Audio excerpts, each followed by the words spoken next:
आइए dear students, ray optics को continue करते हैं। और देखिए यहाँ पे क्वेश्चन क्या बोल रहा है। देखिए, अ रॉड ए बी है ना, ऑफ लेंथ 5 सेंटीमीटर। तो रॉड की लेंथ कितनी है? 5 सेंटीमीटर है।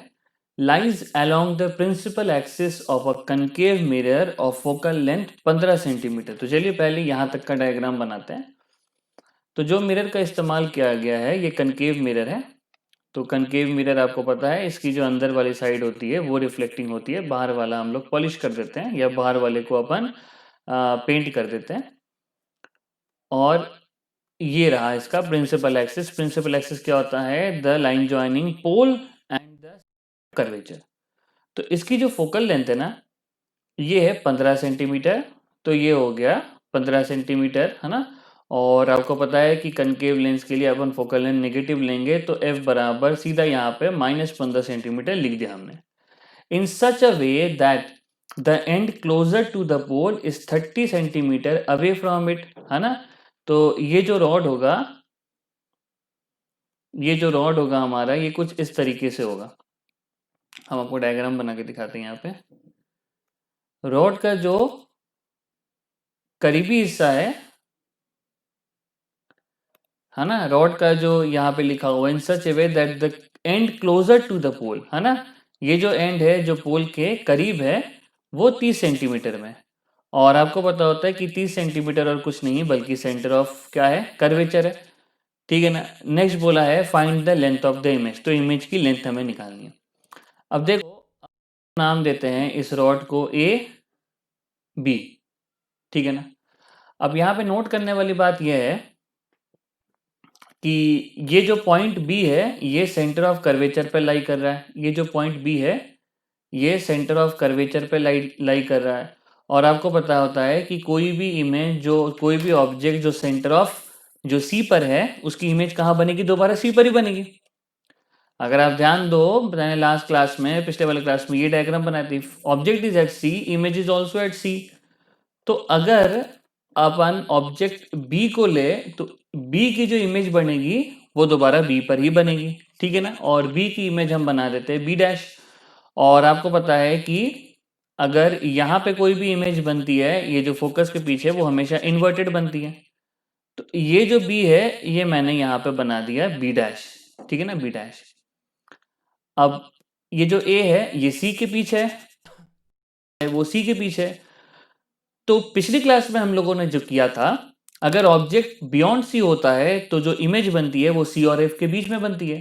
तो ये ए डैश की जो इमेज बनेगी ये कहीं पे यहां बनेगी। तो ये बना लेते हैं हम लोग ए डैश। और अगर हमें ए डैश पता लग गया तो फिर अपन इजीली ये इमेज की लंबाई निकाल सकते हैं, जो कि है ए डैश इंटू बी डैश, जो कि है ए डैश बी डैश। तो देखो, रे डायग्राम जो है वो ऐसा नहीं है कि हाँ ठीक है हवा में उड़ा दिया, हाँ ऐसे ऐसे होता है, वो नहीं। उसके एप्लीकेशंस बहुत ज्यादा होते हैं। बी सेंटर ऑफ कर्वेचर पे है तो बी का जो इमेज बनेगा वो बी डैश वही बनेगा, सेंटर ऑफ वो सी पर ही बनेगा।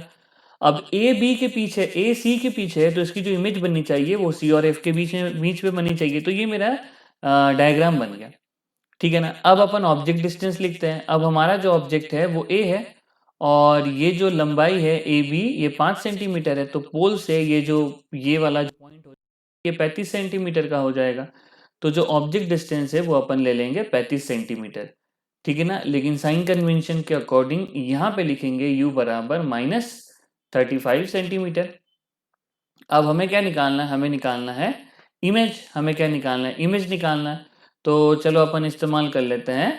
हमें पता है मैग्निफिकेशन बराबर होता है यहाँ पे, आपको मैंने याद है शॉर्टकट लिखाया था, मैग्निफिकेशन बराबर होता है यहाँ पे f माइनस वी। अपने को तो v चाहिए ना, f माइनस वी अपॉन में f। और एक और फॉर्मूला था आपको याद है, मैग्निफिकेशन बराबर क्या था? f by F minus you, ठीक है ना। लेकिन अपन को इमेज निकालनी है तो हम किसका इस्तेमाल करें? v का इस्तेमाल करें। अच्छा, यहाँ पे अपन सीधा ही इस, क्योंकि u दिया हुआ है ना तो u का इस्तेमाल करेंगे। एफ एम बराबर हो जाएगा f अपॉन में एफ माइनस यू। अब मैग्निफिकेशन क्या होता है बेटा? मैग्निफिकेशन होता है माइनस वी बाई यू। आप सीधा इसको भी इस्तेमाल कर सकते हैं, वी प्लस 1 बाई यू बराबर 1 बाई एफ। लेकिन जनरली हम इसका इस्तेमाल नहीं करते क्योंकि 1/v 1/f उसमें रेसिप्रोकल करना पड़ता है, उसमें बहुत इरिटेशन आता है, तो ये मेरे लिए इजी बनता है, ठीक है ना। तो -v/u बराबर हो गया f अपॉन में f माइनस यू, और -v बराबर आ गया है u को बाहर लग देंगे और यहाँ पे f अपॉन में f माइनस यू, बस खत्म है। अब क्या करना है अपने को, बस वैल्यू पुट करनी है। तो देखो u कितना है बेटा, u है -35 सेंटीमीटर, तो यहाँ पे -35 लिख दिया, ठीक है ना। f कितना है, f है -15, तो यहाँ पे मैंने -15 लिख दिया, फिर यहाँ बटे लगाया। f कितना है दोबारा, -15, थोड़ा सा ध्यान दिया, माइनस को बाहर लिख लिया और ये -35 यहाँ पे लिख लिया ना, ये थोड़ा सा इंपॉर्टेंट है कि कहीं सिली मिस्टेक ना हो जाए। तो यहाँ पे -v बराबर आ जाएगा, ये लिखा हुआ है -35 इंटू यहाँ पे -15 और नीचे लिखा हुआ है -15 और +35, ठीक है ना। तो आओ इसको सॉल्व करते हैं हम लोग। तो -v बराबर आ गया, ये माइनस माइनस प्लस हो जाएगा ऊपर में, तो 35 इंटू 15 और नीचे लिखा हुआ है 35 माइनस 15। तो अगर हम लोग 35 माइनस 15 करते हैं तो 5 माइनस 5 0, 3 माइनस 1 कितना हो जाएगा 2, तो नीचे आ जा रहा है हमारा 20। अब हम इसको करते हैं मल्टीप्लाई, अपन यहाँ पे काटेंगे, हम लोग यहाँ पे से काट सकते हैं 5 7 ज़ा 35 और 5 4 ज़ा 20, तो 15 इंटू 17 कर लेते, तो 15 इंटू 7 कर लेते, तो 7 5 ज़ा 35, 7 1 ज़ा 7, 8 9 10, तो ये कितना आ गया बेटा, ये आ गया 105/4। अब जो इमेज है, अगर आप v निकालो तो माइनस वहां डाल दो, तो v बराबर आ जाएगा -105/4, ठीक है ना। और ऑब्वियस सी बात है, नेगेटिव आना भी चाहिए था। नेगेटिव का मतलब क्या होता है कि इमेज जो है वो रियल है। रियल नेगेटिव का मतलब है, आपको पता है, अगर लाइट आएगी यहाँ से, रे ऑफ लाइट अगर आ रही है तो ये वाला हिस्सा हो जाएगा पॉजिटिव, ये वाला हिस्सा हो जाएगा नेगेटिव, है ना। और नेगेटिव का मतलब है कि इमेज पीछे बन रही है, इसका मतलब रियलिटी में कोई जो रे ऑफ लाइट है वो वास्तव में एक दूसरे से टकरा रही होगी। जैसे कि हमने कल पिछले 3 डायग्राम बनाए थे, देखिए यहाँ पे रे ऑफ लाइट वास्तव, ये वाला डायग्राम ये है, ये जो ए था ये सी के पीछे था, तो देखो रे ऑफ लाइट वास्तव में टकराई और सी और एफ के बीच में बनी, ठीक है ना। तो ये कहाँ पे बनी, ये बनी हमारी 105/4 सेंटीमीटर पर। कहाँ बनी, 105.4 सेंटीमीटर में। तो इसको अगर अपन सॉल्व करते हैं, इसको सॉल्व करने पर ये v बराबर आ रहा है -26.25, कितना है, -26.25, तो ये आ गया हमारा -26.25 सेंटीमीटर। तो अब हम डायग्राम दोबारा बनाते हैं और आपको बताते हैं कि एक्चुअली में हुआ क्या है यहाँ पे, ठीक है ना। अब देखो यहाँ पे क्या हुआ है, ये जो है ना, ये यहाँ पे B था और B डैश तो यहीं पे बन गया क्योंकि ये C पर है डायरेक्ट। अब जो E डैश बना है, E डैश यहाँ पे बना है, ये जो E डैश है ये कहाँ पे बना है, ये बना है 26.25 पर, ठीक है ना। तो ये वाली जो टोटल डिस्टेंस हो गई, ये टोटल डिस्टेंस हो गई 26.25, और ये जो C टोटल डिस्टेंस थी, ये जो C जो टोटल डिस्टेंस होता है सेंटर ऑफ कर्वेचर, यहाँ पे 30 सेंटीमीटर दिया हुआ है। तो अब अगर आप देखोगे कि ये जो इमेज की लंबाई है, ये इमेज की लंबाई कितनी है, अगर अपन 30 से 26.5 तो 25 को माइनस कर देते हैं तो ये वाला लंबाई हमारा आ जाएगा। तो फाइनल आंसर में अपन लिखेंगे इमेज डिस्टेंस, ठीक है ना। तो फाइनल आंसर में अपन लिखेंगे कि इमेज डिस्टेंस बराबर हो जाएगा 30 माइनस 26.25 और ये आ जा रहा है 3.75 सेंटीमीटर। यह आ गया है 3.75 सेंटीमीटर। बहुत ही बेहतरीन क्वेश्चन, और विथ रे डायग्राम आपको जरूर घर में जब आप सॉल्व करोगे दोबारा इसको, तो रे डायग्राम से जरूर सॉल्व करना, क्योंकि तभी तो एक्चुअली अपने को मजा आएगा। इससे रे डायग्राम भी प्रैक्टिस हो गया और क्वेश्चन भी हो गया, ठीक है ना। तो बहुत प्यारा सवाल, एक बार और आप देख लीजिए बेटा। तो बी जो था वो सी पर ही था, इसलिए बी डैश भी सी पर बना। ए सी के पीछे है तो इसको जरूर आगे आगे बनना चाहिए था, और अपन ने देखा 26.25 सी के पहले ही आता है, 30 के पहले ही आता है। तो ए डैश को अपन निकाल 1/v + 1/u बराबर 1/f का नहीं इस्तेमाल किया, क्योंकि उसमें रेसिप्रोकल करना पड़ता है और उससे सिली मिस्टेक होने की चांसेस ज्यादा है। तो उससे बेहतर है अपन इस तरीके से कर लें, आंसर तो फिर भी सही आएगा, आंसर तो सही आना ही पड़ेगा क्योंकि ये भी सही है, बट इसमें क्या होगा कि आपकी सिली मिस्टेक्स जो होंगी वो कम होंगी। तो ए की जो इमेज थी वो यहाँ पे बनी 26.25 पर बनी।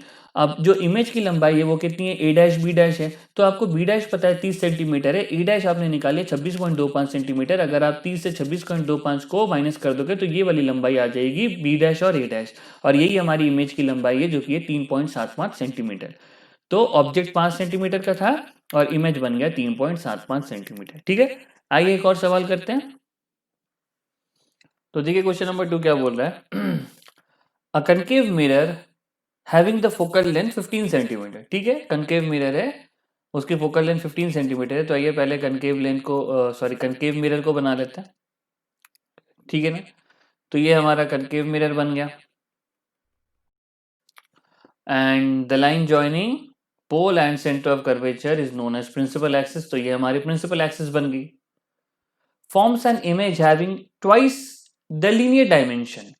इसका मतलब जो इमेज बनी है वो ऑब्जेक्ट से 2 गुना है, ट्वाइस। ठीक है ना, तो मैग्निफिकेशन यहां पे 2 है। अब देखो, अगर इमेज बड़ी बनी है तो एक कंडीशन तो ये वाला हो सकता है। ये कंडीशन क्या है कि जब ऑब्जेक्ट सी और एफ के बीच में रहे तो इमेज क्या बन गई, एनलार्ज बन गई, बड़ी बन गई। और इमेज कैसी बनी, यहां पे आप देख पाओगे, फर्स्ट वाला पॉइंट है इमेज इज रियल। ठीक है, और सेकेंड वाला पॉइंट पे मैंने यहां पे मार्क भी किया, इमेज इज इन्वर्टेड। इन्वर्टेड मतलब उल्टी, इन्वर्टेड मतलब उल्टी बनी है। अब अगर इमेज उल्टी बनी है इसका मतलब मैग्निफिकेशन नेगेटिव आना चाहिए, और एनलार्ज मतलब एक से बड़ा। मैग्निफिक आपने कॉपी में लिख लेना, वैसे मैंने पहले भी लिखा गया हुआ मतलब एक से बड़ा, और इन्वर्टेड मतलब जो मैग्निफिकेशन होगा वो नेगेटिव होगा। अब अगर इस क्वेश्चन में ध्यान दोगे तो इसमें बोल रहा है if the image is virtual, तो बड़ी बनी और वर्चुअल बनी, बड़ी बनी और वर्चुअल बनी। इस कंडीशन में तो बड़ी बनी थी लेकिन वर्चुअल नहीं बनी बल्कि रियल बन गई, और रियल इमेज हमेशा इन्वर्टेड होगा कनकेव मिरर में। ठीक है ना, यहाँ पे इन्वर्टेड इन्वर्टेड इन्वर्टेड, बट यहाँ पे जो बोल रहा है कि इमेज इज वर्चुअल, तो ये डायग्राम कैसे होता है, पहले रे डायग्राम बना के दिखाएंगे, बाद में फिर अपन इस क्वेश्चन को भी डिस्कस कर लेंगे। तो देखो, मान लीजिए कि ये फोकस है और ये सेंटर ऑफ कर्वेचर है। अगर जो इमेज है, जो ऑब्जेक्ट है, अगर फोकस से पहले बना, मतलब फोकस और पोल के बीच में बना हुआ है, मुद्दे की बात है, तो इससे रे ऑफ लाइट निकलेगी यूं, और आपको पता है कि जो ray of light principal axis के पैरेलल होती है, क्लास 10 में हमने पढ़ा है, वो फोकस से होके निकल जाएगी। नेक्स्ट, अगर अपन एंगल ऑफ रिफ्लेक्शन और एंगल ऑफ इंसिडेंस की बात करें, तो अगर ये हमारा इंसिडेंट रे है तो लॉ ऑफ रिफ्लेक्शन फॉलो करते हुए ये कुछ इस तरीके से निकल जाएगी। ठीक है ना, अगर आप ये चीज ध्यान दो तो ये दोनों रे एक दूसरे के पैरेलल नहीं है, बल्कि थोड़ा सा ये इधर जा रही है और इधर को जा रही है। तो अगर आप इन दोनों को थोड़ा सा क्या करोगे, एक्सटेंड करोगे, तो ऐसा महसूस होगा कि ये रे ऑफ लाइट यहाँ पे जाके मीट कर रही है, पीछे कहीं जाके मीट कर रही है। वास्तव में मीट नहीं कर रही है, लेकिन महसूस होगा कि ये रे ऑफ लाइट पीछे जाके मीट कर रही है, और ये हमारी बन जाएगी इमेज। अब रियलिटी में रे ऑफ लाइट मीट नहीं की, ऐसा महसूस हो रहा है कि मीट कर रही है, महसूस होगा तो रियल थोड़ी है, वर्चुअल बन गया। तो इस कंडीशन, तो ऑब्जेक्ट जब पोल और फोकस के बीच में हो, तो इस कंडीशन में भी जो इमेज बनेगी, इमेज इज ये अपन लिखेंगे इरेक्ट। इरेक्ट का मतलब magnification positive, image is virtual, image is enlarged, बड़ी।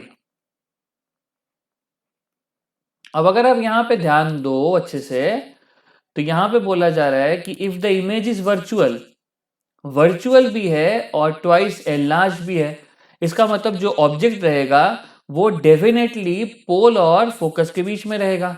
अब फोकस कितना, 15 सेंटीमीटर, तो ये तीनों ऑप्शन खत्म, आंसर सही होना चाहिए 7.5, क्योंकि 7.5 ही फोकस से पहले है।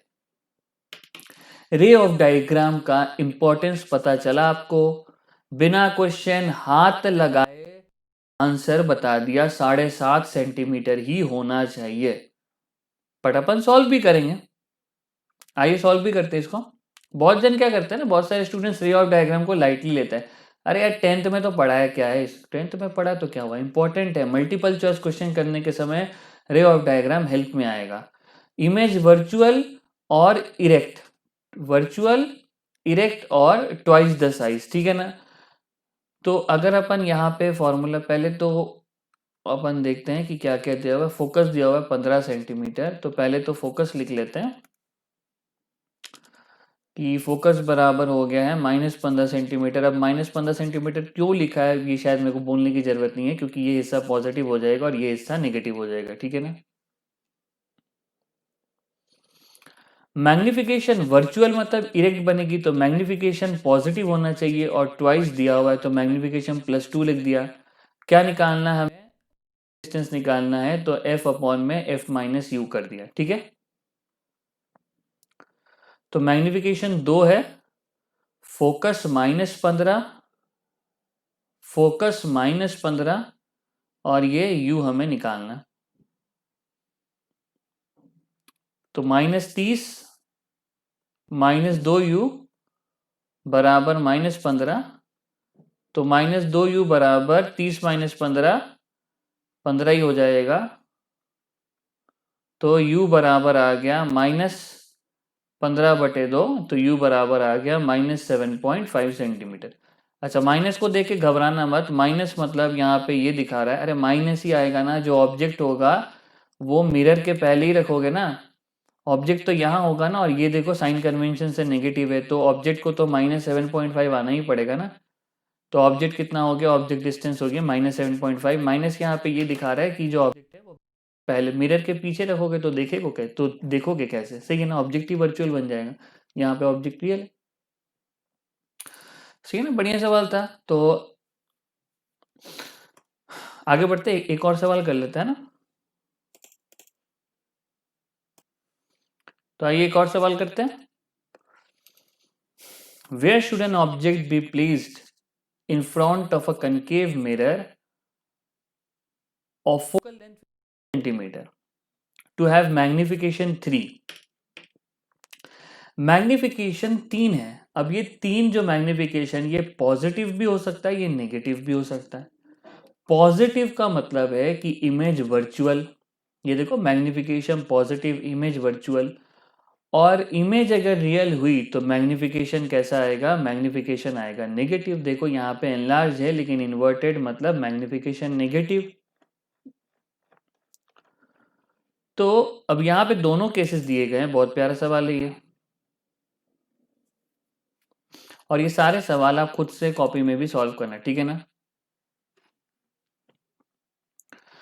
Where should an object be place, magnific, पहले तो रियल इमेज, ठीक है ना, पार्ट ए करते हैं। अगर रियल इमेज बनी, इसका मतलब है जो मैग्निफिकेशन है वो नेगेटिव है, मतलब लेस देन 0 है। तो और फोकल लेंथ यहाँ पे दिया हुआ है -15 सेंटीमीटर, हमें ऑब्जेक्ट डिस्टेंस निकालनी है, where should an object be placed, बस खत्म है सवाल। Magnification equals to f by F minus U निकालना है। तो मैग्निफिकेशन कितना है यहाँ पे, पहले रियल इमेज है तो मैग्निफिकेशन नेगेटिव हो, क्योंकि इमेज इन्वर्टेड बनेगी। तो -3 बराबर 3 दिया हुआ ना मैग्निफिकेशन, माइनस क्यों, क्योंकि रियल इमेज मतलब इन्वर्टेड। f कितना है -15, -15 माइनस यू को नेगेटिव ही आना पड़ेगा क्योंकि ऑब्जेक्ट डिस्टेंस नेगेटिव होती है, देखना नेगेटिव ही आएगा। तो -3 इंटू 15, तो ये बन गया +45 +3u बराबर -15, तो 45 और 15 बन जाएगा 60, तो u बन गया -20 सेंटीमीटर। तो पहला वाला आंसर आ गया 20 सेंटीमीटर, ठीक है।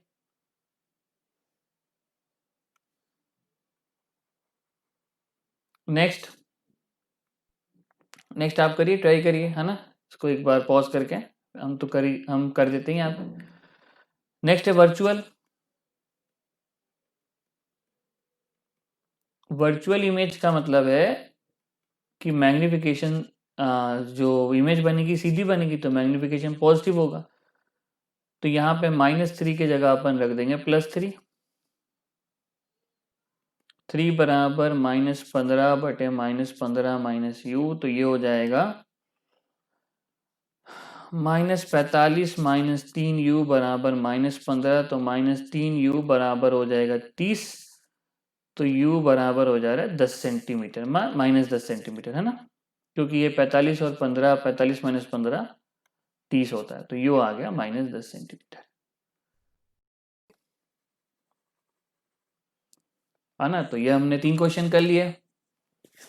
नेक्स्ट लेक्चर में शायद हम आपको कंटेंट बिल्डर या कंसेप्ट बिल्डर बताएंगे, कुछ कुछ इंपॉर्टेंट कंसेप्चुअल बातें, और फिर अपन दोबारा इस रिफ्लेक्शंस के क्वेश्चंस कर लेंगे, और वो क्वेश्चंस हैंड में होंगे, जैसे कि नीचे कॉपी रख के हम सॉल्व करवा देंगे, तो उससे आपकी मॉड्यूल्स वगैरह भी सॉल्व हो जाएगी, जो भी इंस्टीट्यूट्स वगैरह की हैं, है ना। तो चलिए मिलते हैं फिर अगले क्लास में कंटेंट या कंसेप्ट बिल्डर के साथ, एंड तब तक गॉड ब्लेस यू ऑल।